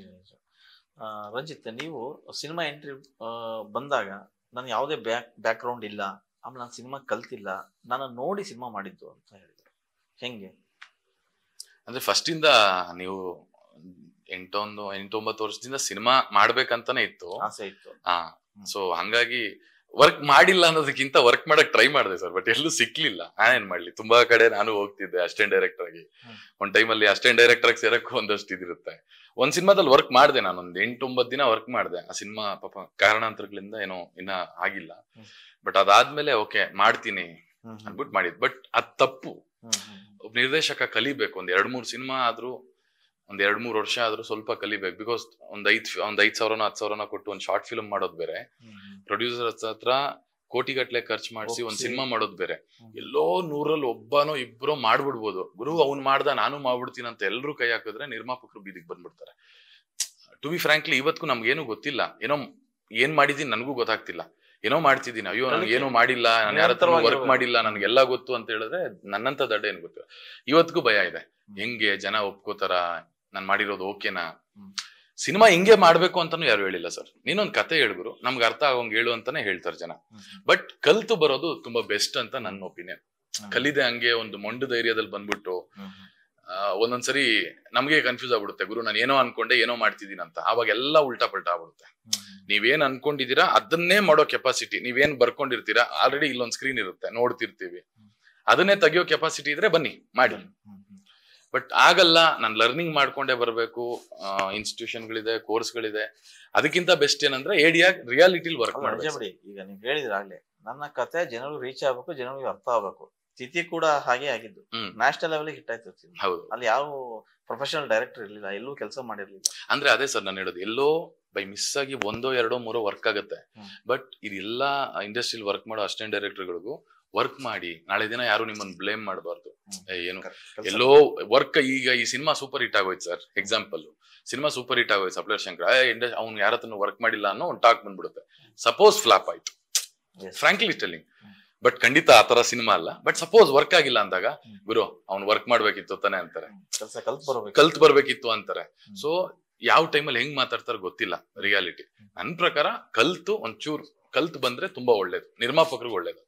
ಈ ಸಿನಿಮಾ ಮಾಡುವಾಗ ಒಂದಿಷ್ಟು ಕತೆ ಹಿಡ್ಕೊಂಡು ಓಡಾಡಿದುಂಟ ನಿರ್ಮಾಪಕರಿಗೆಲ್ಲ, ಆಮೇಲೆ ಕೊನೆಗೆ ನೀವೇ ನಮ್ಮ ಬ್ರದರ್ಸ್ ಮಾಡಿರೋದು. ಇದಕ್ ಮುಂಚೆ ಒಬ್ರು ಚೆನ್ನೈ ಅವ್ರು ಮಾಡ್ತೀನಿ ಅಂದಿದ್ರು ಇದೇ ಸಿನಿಮಾ. ಸೊ ಮಾಡೋಣ ಅಂತಾರೆ, ಒಂದ್ ಟೈಮಲ್ಲಿ ಫೋನ್ ಪಿಕ್ ಮಾಡಲ್ಲ. ಬ್ರದರ್ಸು ನೋಡೋರು, ಪ್ಲಸ್ ತುಂಬಾ ವರ್ಷದಿಂದ ಇದ್ನಲ್ಲ, ಸೊ ಅವ್ನಿಗೇನಾದ್ರು ಮಾಡ್ಕೊಡೋಣ, ಯಾರು ಮಾಡ್ತಾರೋ ಇಲ್ವೋ ನಾವು ಮಾಡ್ಕೊಡೋಣ ಅಂತ ನನ್ ಬ್ರದರ್ಸೇ ಮಾಡಿದ್. ಫಸ್ಟಿಗೆ ಯಾರು ಬಂದ್ರೆ ನಮಗ್ ನಾವು ಹಾರ ಹಾಕೊಂಡ್ಬಿಡೋಣ, ಆಮೇಲೆ ಬೇರೆಯವ್ರು ಹಾರ ಹಾಕ್ತಾರೆ ಅಂತ. ಅಂದ್ರೆ ಇಲ್ಲಿ ಹಾರ ಹಾಕಿಲ್ಲ ಸರ್, ನನ್ ಕನ್ಸನ್ನ ಮಾಡಿದ್ರು, ಹಾರ ಹಾಕಿಲ್ಲ ಇಲ್ಲಿ ಯಾರು. ನನ್ ಬ್ರದರ್ಸ್ ಯಾರಿಗೂ ಏನು ಹಾರ ಹಾಕಿಲ್ಲ. ಬಟ್ ಏನಂದ್ರೆ ಅವನು ಟ್ರೈ ಮಾಡ್ತಿದ್ದಾನೆ, ಎಲ್ಲೂ ಸಿಕ್ಕಿಲ್ಲ, ಅಣ್ಣಂದ್ರಾಗಿ ಮಾಡಿದ್ದಾರೆ, ಪುಷ್ ಮಾಡಿದ್ದಾರೆ. ಸೊ ನಿಮಗೆ ಈ ಸಿನಿಮಾ ಮಾಡುವಾಗ ಒಂದಿಷ್ಟು ರಿಸ್ಕ್ ಫ್ಯಾಕ್ಟರ್ಸ್ ಇರುತ್ತೆ, ಸವಾಲುಗಳು ಇರುತ್ತೆ, ಅದನ್ನ ಹೇಗೆ ಸ್ವೀಕರಿಸಿದ್ರಿ? ಏನೆಲ್ಲ ಬಂತು ಸವಾಲು? ಯಾಕಂದ್ರೆ ಫಸ್ಟ್ ಟೈಮ್ ಮಾಡ್ತಾ ಇದ್ದೀರಾ, ನಿಮ್ದೇ ಪ್ರೊಡಕ್ಷನ್, ದುಡ್ಡು ಹಾಕ್ತಿದ್ದಾರೆ, ಒಂದ್ ಕಡೆ ಭಯ ಇರುತ್ತೆ, ಇನ್ನೊಂದ್ ಕಡೆಗೆ ಒಂದು ಖುಷಿ ಇರುತ್ತೆ. ಅವೆರಡನ್ನ ಹೇಗೆ? ನನಗೆ ಭಯ ಅಂತ ಏನಿಲ್ಲ ಸರ್, ಒಳ್ಳೆ ಸಿನಿಮಾ ಮಾಡಿದಾಗ ನಿಮ್ಗೆ ಖಂಡಿತವಾಗ್ಲೂ ಭಯ ಇರಲ್ಲ. ಬಟ್ ದುಡ್ಡು ಕಾಸು ಅಂದಾಗ ಆಬ್ವಿಯಸ್ಲಿ ರೆಸ್ಪಾನ್ಸಿಬಿಲಿಟಿ ಇರುತ್ತೆ. ಅಂಡ್ ಚಾಲೆಂಜಸ್ ಇನ್ನೊಂದು ಮತ್ತೊಂದೆಲ್ಲ ಏನಾಗುತ್ತೆ ಸರ್, ನೀವು ಇಷ್ಟಪಟ್ಟು ಬಂದಿರೋ ಪ್ರೊಫೆಷನ್ ಇಂದ ಅಯ್ಯೋ ನಾನು ಅಷ್ಟು ಕಷ್ಟಪಟ್ಟೆ ಇಷ್ಟು ಕಷ್ಟಪಟ್ಟೆ, ಯಾವುದು ರಿಯಾಲಿಟಿಲಿ ವರ್ಕ್ ಆಗಲ್ಲ, ಅದು ಫೇಕ್ ಕೂಡ. ನೀವು ಇಷ್ಟಪಡೋ ಕೆಲಸ ನಿಮ್ಗೆ ಯಾವತ್ತೂ ಕಷ್ಟ ಅನ್ಸಲ್ಲ. ನೀವು 24/7 ಮಾಡ್ತೀರಾ ವರ್ಕ್. ಬಟ್ ಒಳಗಡೆ ಗುರು ನನ್ ಫೈಲ್ ಆದ್ರೂ ಪರವಾಗಿಲ್ಲ ಗುರು, ನಾನು ಅನ್ಕೊಂಡಿದ್ ಕೆಲಸ ಮಾಡ್ತಿದ್ದೀನಿ. ಫೈಲು ಸಕ್ಸಸ್ ನಮ್ ಕೈಲಿ ಇಲ್ಲ ಸರ್, ಬಟ್ ನಾನು ಏನ್ ಅನ್ಕೊಂಡೆ ಆ ರೂಟಲ್ಲಿ ನಾನು ವರ್ಕ್ ಮಾಡ್ತಿದ್ದೀನಿ ಅನ್ಸುತ್ತೆ, ಗೊತ್ತಾ? ಅದ್ ನಿಮ್ಗೆ ಯಾವಾಗ್ಲೂ ಖುಷಿ ಕೊಡುತ್ತೆ, ಸ್ಟ್ರೆಸ್ ಅನ್ಸಲ್ಲ. ಎಷ್ಟೋ ಜನ ಪಾಪ ಇನ್ನ ನನ್ಗೆ ಫುಲ್ಲು ಆಕ್ಟಿವ್ ಇದೀನಿ, ಹೆವಿ ಏನೇ ಕಷ್ಟ ಬಂದ್ರು ನಾನು ತಡ್ಕತೀನಿ ಅನ್ನೋರ್ಗೆ ಚಾನ್ಸ್ಗಳಿಲ್ಲ. ಎಲ್ಲೋ ದೇವ್ರು ನಮಗ್ ಕೊಟ್ಟಾಗ ನಾನು ಕೇಳಿದ್ದು ಅಲ್ಲ, ನನಗ್ ಬಂದಿದ್ದು ಆಟೋಮೆಟಿಕ್ಲಿ. ನಾವ್ ಹೆಂಗ್ ವರ್ಕ್ ಮಾಡ್ಬೇಕು, ಬೇಡಿ ಕೊಡೋದ್ ಬೇರೆ, ಡೈರೆಕ್ಟ್ ಆಗಿ ಬೇಡದೇನೆ ಕೊಟ್ಬಿಟ್ಟಾಗ ನಮ್ ಬ್ರದರ್ಸ್ ಹತ್ರ ಯಾವತ್ತೂ ಕೇಳಿಲ್ಲ ಸಿನಿಮಾ ಮಾಡಿ ಅಂತ. ಮಾಡೋಣ ಅಂದ್ರು. ನಾನು ಅವಾಗ ಸ್ವಿಗ್ಗಿ ಝೊಮ್ಯಾಟೊ ಮಾಡ್ತಿದ್ದೆ. ಓಕೆ, ಸ್ವಿಗ್ಗಿ ಝೊಮ್ಯಾಟೊ ಮಾಡೋ ಹುಡುಗಂಗೆ ಸರಿ ನಿನ್ಗೇನೋ ಪೊಟೆನ್ಶಿಯಲ್ ಇದೆ ಮಾಡು ಅಂತ ಸಪೋರ್ಟ್ ಮಾಡಿದಾಗ ನೀವು ಏನಕ್ಕೆ ಕಷ್ಟ ಆಗತ್ತೆ? ಅಷ್ಟು ನನ್ನ ಅಲ್ಸಕ್ ಬಿಟ್ಟಿಲ್ಲ, ಅಷ್ಟು ಸ್ಟ್ರಗಲ್ ಪಟ್ಟಾಗ ಬಿಟ್ಟಿಲ್ಲ ಬ್ರದರ್ಸ್. ಸೊ ಒಂದಿಷ್ಟು ಕಡೆ ಓಡಾಡದೆ, ಬಟ್ ಆಗಿಲ್ಲ. ಓಕೆ ನಾವೇ ಮಾಡೋಣ ಅಂತ ಅವ್ರು ತಗೊಂಡಿದ್ದ ಡಿಸಿಷನ್ ಆವತ್ತಿಂದ ಇವತ್ತವರೆಗೂ. ಸೊ ತುಂಬಾ ಲೇಟು ಆಗಿಲ್ಲ. ಆಲ್ಮೋಸ್ಟ್ 2022 ಜುಲೈ ಮುಹೂರ್ತ ಮಾಡಿದ್ವಿ, 23ಗೆಲ್ಲ ಶೂಟಿಂಗ್ ಮುಗ್ದಿತ್ತು. ಸೊ ಅಲ್ಲಿಂದ ಪೋಸ್ಟ್ ಪ್ರೊಡಕ್ಷನ್ಗೂ ಕರೆಕ್ಟ್ ಆಗಿ ಟೈಮ್ ಕೊಟ್ಕೊಂಡು ಈಗ ರಿಲೀಸ್ ಬಂದಿದ್ವಿ. ಓಕೆ, ನೀವು ಹೇಳಿದ್ರಿ ಆಗ್ತಾ ಸಿನಿಮಾ ಮಾಡುವಾಗ ಒಂದಿಷ್ಟು ಸಾಕಷ್ಟು ಅಡೆತಡೆಗಳು ಬಂದು ಅವ್ನ ಯಾವ್ದು ತಲೆ ಕೆಡಿಸ್ಕೊಂಡೆ ಮಾಡಿದ್ರಿ. ಸಿನಿಮಾದಲ್ಲಿ ಯಾರೆಲ್ಲ ನಟಿಸಿದ್ದಾರೆ, ಆ ಪಾತ್ರಗಳು ನಿಮ್ಮ ಕಲ್ಪನೆಗೆ ತಕ್ಕಂಗೆ ನ್ಯಾಯ ಸಲ್ಲಿಸಿದ್ರ? ಖಂಡಿತ ಎಲ್ಲ ಸಲ್ಲಿಸಿದ್ರು ಸರ್. ಮೈನ್ ಲೀಡ್ ಆಗಿ ಹೀರೋ ಅವ್ರು ಮಾಡಿದ್ದಾರೆ. ನಿಮ್ಗೆಲ್ಲೂ ನಿಶ್ಚಿತ್ ಕೊರೋಡಿ ಅಂತ ನಿಜವಾಗ್ಲೂ ಅನ್ಸಲ್ಲ. ಅವ್ರ 2 ಸಿನಿಮಾ ಬೇರೆ ತರಾನೇ ಒಳ್ಳೆ ಸಿನಿಮಾ ಆಗಿರೋದ್ರಿಂದ ಇದು ಇನ್ನೊಂದು ಅವ್ರಿಗೆ ಮೇ ಬಿ ಇನ್ನೊಂದು 4 ಸ್ಟೆಪ್ ಅವ್ರು ಹತ್ತಾರೆ ಈ ಸಿನಿಮಾ ಇಂದ. ನನ್ನ ಪ್ರಕಾರ ಇದು ನಾವು ಹೇಳೋದು ತಪ್ಪಾಗುತ್ತೆ, ಜನ ಫೆಬ್ರವರಿ 2ಕ್ಕೆ ಜನ ಹೇಳ್ತಾರೆ. ಹೊಸ ಟೀಚರ್ ಬೇರೆ ಬಂದಿದ್ದಾರೆ ಅಂತ ಹೇಳಿ, ಟೀಚರ್ ಆಗಿ ಅವ್ರಿಗೆ ಆಕ್ಚುಲಿ ತುಂಬಾ ಇಷ್ಟ ಆಯ್ತಂತೆ ಟೀಚರ್ ಆಗಿ ವರ್ಕ್ ಮಾಡ್ಬೇಕು ಅಂತ. ಬಟ್ ಸಿನಿಮಾದಲ್ಲಿ ಮಾಡಿದ್ದಾರೆ, ತುಂಬಾ ಚೆನ್ನಾಗಿ ಮಾಡಿದ್ದಾರೆ ಸರ್. ಎಲ್ಲೋ ಬರ್ಬೇಕು ಹೋಗ್ಬೇಕು ಅನ್ನೋ ಪಾತ್ರ ಬರ್ಕೊಳ್ಳಲ್ಲ ನಾನು. ಸ್ವಲ್ಪ ವೈಟೇಜ್ ಇರ್ಬೇಕು ಕ್ಯಾರೆಕ್ಟರ್. ಹೀರೋ ಅಂದ್ಮೇಲೆ ಒಂದು ಹೀರೋಯಿನ್ ಸಪೋರ್ಟಿವ್ ಆಗಿರ್ಬೇಕು. ಅಲ್ಲಲ್ಲಿ ಬಂದು ಹೋಗೋ ತರ ರೈಟಿಂಗ್ ಅಲ್ಲಿ ನಮಗೂ ಬರೆಯಕ್ ಬರಲ್ಲ. ನಾವು ರೈಟಿಂಗ್ ಅಲ್ಲಿ ಏನ್ ಬರ್ಕೊಂಡಿರ್ತೀವೋ ಅದೇ ಸಿನಿಮಾ ಆಗುತ್ತೆ. ಸೊ ಅದ್ರ ಜೊತೆ ಅವ್ರು ಕೋ ಆರ್ಟಿಸ್ಟ್ ಆಗಿ ಒಂದಿಬ್ರು ಹೊಸ ಹುಡುಗರು ಇದ್ದಾರೆ. ಸೊ ಅವ್ರಿಗೆಲ್ರಿಗೂ ಸ್ಪೇಸ್ ಇದೆ. ಹೀರೋ ಅವ್ರೆಲ್ರಿಗೂ ಸ್ಪೇಸ್ ಕೊಟ್ಟಿರ್ತಾರೆ. ನಿಮ್ಗೆ ಒಬ್ಬ ಹೀರೋ ಯಾವಾಗ್ಲೂ ಎಲ್ರಿಗೂ ಸ್ಪೇಸ್ ಕೊಟ್ಟಷ್ಟು ಎಲ್ರದ್ದು ಚೆನ್ನಾಗಿರುತ್ತೆ ಪರ್ಫಾರ್ಮೆನ್ಸ್. ಅಂಡ್ ಗೋಪಾಲ್ ಸರ್ ಮಾಡಿದ್ದಾರೆ. ಗೋಪಾಲ್ ಸರ್ ಪಾತ್ರ ನಾನು ಹೇಳೋದ್ ಬೇಡ, ನೀವು ತುಂಬಾ ಎಂಜಾಯ್ ಮಾಡ್ತೀರಾ, ತುಂಬಾನೇ ಎಂಜಾಯ್ ಮಾಡ್ತೀರಾ. ಅಂಡ್ ಮದರ್ ಕ್ಯಾರೆಕ್ಟರ್ ಆಗಿ ಜ್ಯೋತಿ ರೈ ಅವ್ರು ಮಾಡಿದ್ದಾರೆ. ನವೀನ್ ಡಿ ಪಾಟೀಲ್ ಸರ್ ಮಾಡಿದ್ದಾರೆ. ಅವರು ಎಕ್ಸ್ಟ್ರಾರ್ಡಿನರಿ ಆಗಿ ಮಾಡಿದ್ದಾರೆ. ನಮ್ಗೆ ಮಜಾ ಟಾಕೀಸ್ ಅಲ್ಲಾಗ್ಲಿ ಬೇರೆ ಕಡೆ ಅವರು ಕುಡುಕನ್ ಪಾತ್ರದಲ್ಲಿ ತುಂಬಾ ಕಾಣಿಸ್ತಾರೆ. ಬಟ್ ಇಲ್ಲಿ ಒಂದು ಲೋಕಲ್ ಬಾರ್ಗ್ ಬರುವಂತ ರೆಗ್ಯುಲರ್ ಕುಡುಕ ಅವನ್ ನೀವು 100% ನೀವು ನಗ್ದಿರ ಇರಕ್ಕಾಗಲ್ಲ, ಪಕ್ಕಾ ವಿಸಿಲ್ ಹೊಡಿತೀರಾ. ಹಂಗಿದೆ ಅವ್ರ ಕಾಮಿಡಿ. ನೀವ್ ಎಷ್ಟೇ ಹಲ್ ಕಚ್ಕೊಂಡಿರ್ತೀನಿ ಅಂದ್ರೂ ನಿಮಗ್ ನಗಿಸ್ತಾರೆ. ಅಷ್ಟ್ ಚೆನ್ನಾಗಿ ಮಾಡಿದ್ದಾರೆ. ಓಕೆ, ಟೋಟಲ್ ನೀವು ಆಗ್ಲೇ ಹೇಳ್ತಾ ಇದ್ರಿ ಸಪ್ಲೈಯರ್ಗಳೇ ಜಾಸ್ತಿ ಈ ತರದ ಸಿನಿಮಾಗಳು ನೋಡಕ್ಕೆ. ಸೊ ಅಂತಹ ಸಪ್ಲೈಯರ್ಗಳಾಗಿರ್ತಕ್ಕಂಥ ಎಲ್ರಿಗೂ ಏನ್ ಹೇಳಕ್ ಇಷ್ಟಪಡ್ತೀವಿ ಈ ಸಿನಿಮಾ? ಸರ್ ನಾವು ಮಾಡಿರೋದು supplier Shankara, but yellow supplier Govinda ಇರ್ತಾನೆ, ಬಾಲಾಜಿ ಇರ್ತಾನೆ, ಮುಕುಂದ ಇರ್ತಾನೆ, ಕುಮಾರ ಇರ್ತಾನೆ. ಎಲ್ರೂ ಬದುಕಿದ್ರು. ಎಲ್ಲೋ 6 ತಿಂಗಳು 7 ತಿಂಗಳಿಗೆ ಒಂದ್ಸರಿ ಊರ್ಗ್ ಹೋಗೋದು, ರಾತ್ರಿ 12 ಗಂಟೆ 1 ಗಂಟೆಗೆ ಮಲಗಿ ಬರೋ ಟಿಪ್ಸ್ ಅಲ್ಲೇ ಒಂದ್ ಬದುಕ್ ಕಟ್ಕೊಂಡು ಅವ್ರದೊಂದ್ ಖುಷಿ ಕನ್ಸು ಎಲ್ಲಾ ಇಟ್ಕೊಂಡು ಬೆಂಗಳೂರಲ್ಲಿ ಇರ್ತಾರೆ. ಎಲ್ಲ ಉತ್ತರ ಕರ್ನಾಟಕದವರೆಲ್ಲ ಈ ಕಡೆ ಬಂದಿರ್ತಾರೆ, ಸಪ್ಲೈಯರ್ ಆಗಿ ವರ್ಕ್ ಮಾಡ್ತಿರ್ತಾರೆ. ಈ ಕಡೆ ಕೋಲಾರ, ಚಿಂತಾಮಣಿ, ಬಾಗಲಕೋಟೆ ಎಲ್ಲಾ ಕಡೆ ಗ್ರಾಮೀಣ ಕಡೆಯಿಂದ ಬಂದಿರ್ತಾರೆ. ಅವರೆಲ್ಲರೂ 100 ರೂಪಾಯಿ 200 ರೂಪಾಯಿ ಏನ್ ಕೊಟ್ಟು ಬಂದ್ ನೋಡ್ತಾರೋ ನಿಮ್ ಸಿನಿಮಾ ನೀವು ನೋಡ್ತೀರಾ, ನಿಮ್ ಲೈಫ್ ನೀವು ನೋಡ್ತೀರಾ. ಅಂಡ್ 200% ಯಾರೇ ಆಗ್ಲಿ ಸಿನಿಮಾ ನೋಡೋರು 100 ರೂಪಾಯಿ ಕೊಟ್ಟು ನೋಡ್ತಾರೋ 200 ರೂಪಾಯಿ ಕೊಟ್ಟು ನೋಡ್ತಾರೋ ಆ ಪರಿಜ್ಞಾನ ಇಟ್ಕೊಂಡೇ ಮಾಡಿದೀವಿ. ಅವ್ರ ದುಡ್ಡಿಗೆ ನಾವು ರೆಸ್ಪಾನ್ಸಿಬಿಲಿಟಿ, ಅವ್ನ್ ಬೈಕೊಂಡು ಹೋಗ್ಬಾರ್ದು ಅನ್ನೋದೊಂದು ಕಾಮನ್ ಫ್ಯಾಕ್ಟರ್ ಇಟ್ಕೊಂಡೇ ವರ್ಕ್ ಮಾಡಿರೋದು. ಸಿನಿಮಾ ನೋಡಿ ಯಾರು ನನ್ 100 ರೂಪಾಯಿ ವೇಸ್ಟ್ ಆಯ್ತು ಗುರು, ನನ್ 200 ರೂಪಾಯಿ ವೇಸ್ಟ್ ಆಯ್ತು ಗುರು ಅಂತ ಹೇಳಕ್ ಸಾಧ್ಯನೇ ಇಲ್ಲ. ಅದ್ ನಮ್ ಕಾನ್ಫಿಡೆನ್ಸ್. ಬಟ್ ಸಿನಿಮಾ ನೋಡಿದ್ಮೇಲೆ ಜನ ಹೇಳ್ಬೇಕು. ಸಿನಿಮಾ ಮಾಡೋದೇ ನಮ್ ಕಾನ್ಫಿಡೆನ್ಸ್ ಅಲ್ಲಿ. ಸೊ ಹಂಗಾಗಿ ಸಿನಿಮಾ ಚೆನ್ನಾಗಿ ಬಂದಿದೆ. ಸೊ ಎಲ್ರಿಗೂ ಮೇ ಬಿ ಇಷ್ಟ ಆಗತ್ತೆ ಅನ್ನೋದು ಒಂದು ನಂಬಿಕೆ. ನೋಡೋಣ ಅವರು ಹೆಂಗ್ ರಿಯಾಕ್ಟ್ ಮಾಡ್ತಾರೋ ಅದ್ರ ಮೇಲೆ ಡಿಪೆಂಡ್ ಆಗುತ್ತೆ. ಓಕೆ, ಇದುವರೆಗೂ ಸಪ್ಲೈಯರ್ ಶಂಕರ ಬಗ್ಗೆ ಡೈರೆಕ್ಟರ್ ರಂಜಿತ್ ಸಾಕಷ್ಟು ವಿಷಯಗಳನ್ನ ಚರ್ಚೆ ಮಾಡಿದ್ರು. ಅಂದ್ರೆ ಬೇಸಿಕಲಿ ರಂಜಿತ್ ಕೂಡ ಸ್ವಿಗ್ಗಿ ಮಾಡಿದ್ದಾರೆ, ಝೊಮ್ಯಾಟೊ ಮಾಡಿದ್ದಾರೆ, ಕ್ಯಾಬ್ ಓಡಿಸಿದ್ದಾರೆ. ಅವ್ರು ಬಂದು ಒಂದು ಸಿನಿಮಾ ಕಟ್ಕೊಟ್ಟಿದ್ದಾರೆ ಅಂತಂದ್ರೆ ಅದು ವಿಶೇಷವಾಗಿರುತ್ತೆ. ಯಾಕಂದ್ರೆ ಅವರ ಬದುಕಿನಲ್ಲಿ ಅನುಭವಿಸಿದಂತಹ ಕಥೆನ ಇಲ್ಲಿ ಇಟ್ಕೊಂಡು ಮಾಡಿದ್ದಾರೆ. ಟೋಟಲಿ ಯಾರ್ಯಾರು ಬಾರಲ್ಲಿ ಅಥವಾ ಹೋಟ್ಲಲ್ಲಿ ಸಪ್ಲೈಯರ್ಗಳಾಗಿ ಕೆಲಸ ಮಾಡ್ತಾ ಇದ್ದಾರೆ ಅವರ ಬದುಕಿನ ಚಿತ್ರ ಇದು ಅಂತ ಹೇಳಿದ್ದಾರೆ. ಸೊ ಫೆಬ್ರವರಿ 2ಕ್ಕೆ ಈ ಸಿನಿಮಾ ರಾಜ್ಯಾದ್ಯಂತ ತೆರೆ ಕಾಣ್ತಾ ಇದೆ. ಎಲ್ಲರೂ ಈ ಸಿನಿಮಾನ ನೋಡಿ ಇಷ್ಟಪಟ್ಟು ಈ ಸಿನಿಮಾನ ಬೆಂಬಲ ಮಾಡಿ ಅಂತ ಹೇಳ್ತಾ, ರಂಜಿತ್ ಇಷ್ಟೊತ್ತು ನಮ್ಮ ಜೊತೆ ಮಾತಾಡಿದ್ರಿ. ನಿಮ್ಮ ಸಿನಿಮಾಗೆ ಯಶಸ್ಸಾಗಲಿ. ನಮಸ್ಕಾರ. Thank you.